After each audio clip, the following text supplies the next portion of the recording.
केडगाव नगर पुणे हायवेवरून एक धक्कादायक माहिती समोर आली आहे। वाहतूक सुरक्षितता पाहण्याचं काम असलेले महामार्ग पोलीसच वाहन चालकांकडून सक्तीची वसुली करतात, असे गंभीर आरोप होत आहेत। स्थानिक वाहन चालकांच्या तक्रारीनुसार पोलीस वाहने अडवतात, खोटे दोष काढतात आणि ऑनलाईन दंडाचा इशारा देऊन 50 ते 300 रुपयांपर्यंत रक्कम रोख मागतात। हेही आरोप आहेत की पोलीस कर्मचाऱ्यांना स्वतःच्या वरिष्ठांना रोज ठराविक रक्कम द्यावी लागते आणि त्यानंतर त्यांना मनमानी वसुलीची मोकळीक मिळते।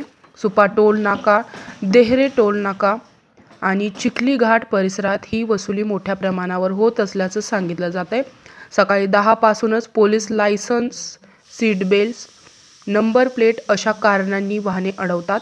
अनेक वाहन चालक त्रास नको म्हणून 5-50 देऊन पुढे जातात। योगेश उत्तमराव शेटे यांनी या गैरप्रकाराबाबत पोलीस महासंचालक आणि जिल्हा पोलीस अधीक्षकांकडे तक्रार दिली आहे। त्यांचा आरोप आहे की दररोज लाखो रुपयांची वसुली होते आणि केवळ चौकशी झाली तर संपूर्ण रॅकेट उघडे पडेल। शेटे यांनी चौकशी समिती नेमवावी, अन्यथा आमरण उपोषणाचा इशारा दिलाय। आता नागरिकांचा प्रश्न एकच, वाहतूक सुरक्षेसाठी असलेला हायवे पोलिसांच्या या उघड वसुलीवर वरिष्ठ अधिकारी कारवाई करणार का?